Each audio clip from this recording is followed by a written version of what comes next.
Assalamualaikum semua. Okey, dekat sini Bella nak bercakap sedikit tentang apa yang sedang berlaku.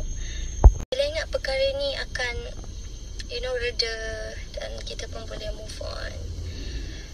Tapi setelah apa yang diperkatakan di PC semalam oleh pihak sana, sedikit sebanyak ada benda yang kita harus cakap.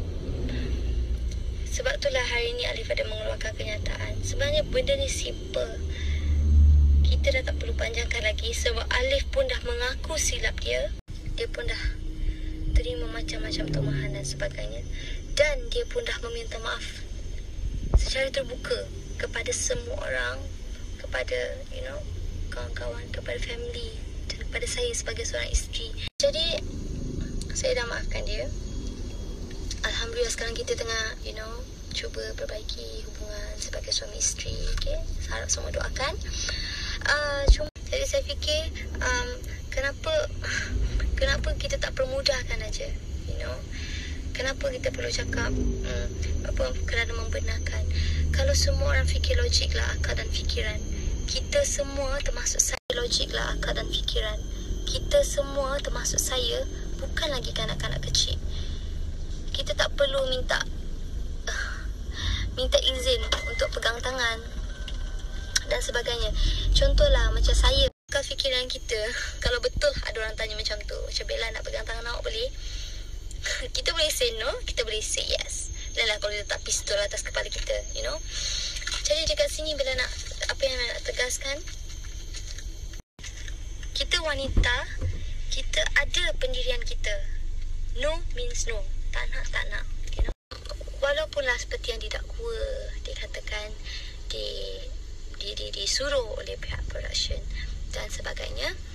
Dan kalau betul produksi yang paksa, yang rayu, yang minta tolong ke apa, dia boleh straight call saya, dia ada nombor saya. Dia boleh cakap, macam Bella, apa yang nak buat ni? You know what? Produksi suruh I.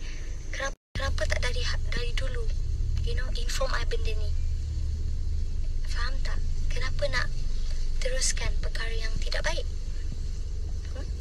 Sebab awak pun dah tahu dia suami orang, okay? Sebab saya dah marah. Saya dengan Alif dah bergaduh dah. Tapi Alhamdulillah dia minta maaf. Yang apa yang saya cakap sekarang, dia bukan bertepuk sebelah tangan macam. Jadi kalau betul lah disuruh ke, dirancang ke, you sentiasa boleh say no. Tak apalah, benda ni tak baik ke, tak manis ke. Dan kalau pasal karaoke tu dipaksa, kenapa pegang tangan? Okay?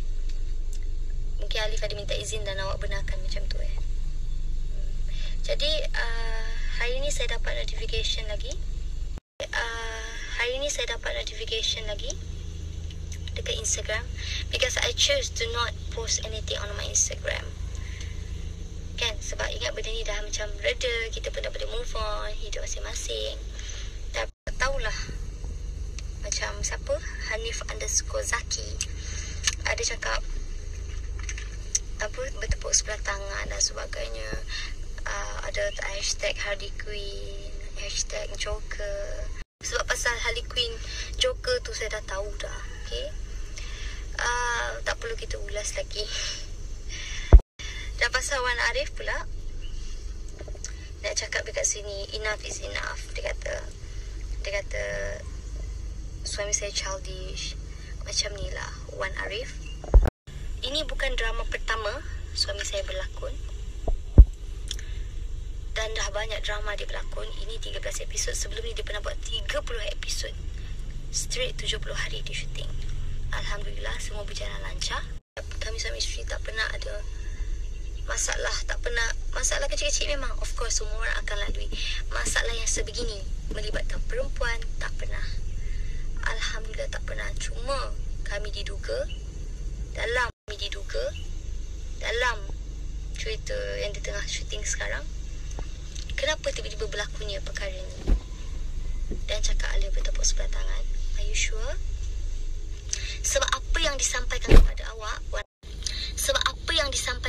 awak, Wan Arif, adalah daripada mulut.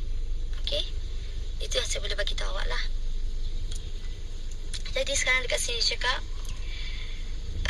production tak nak keluarkan kenyataan sebab diorang takut. Bukan diorang takut, sebab diorang tak nak masuk campur. Sebenarnya perkara ni tak melibatkan produksi pun. Daripada awal siapa yang keluarkan kenyataan?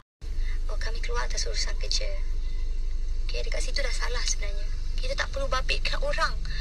Sebab dalam karaoke tu, you know, awak dengan dia je. I mean, awak punya girlfriend tu dengan dia je. So, kita tak perlu. Patutnya, benda sebenarnya tak jadi. Itu je saya boleh cakap. Alif pun dah minta maaf dan mengaku kesalahan dia. Okay? Dan sekarang, apa yang saya boleh cakap?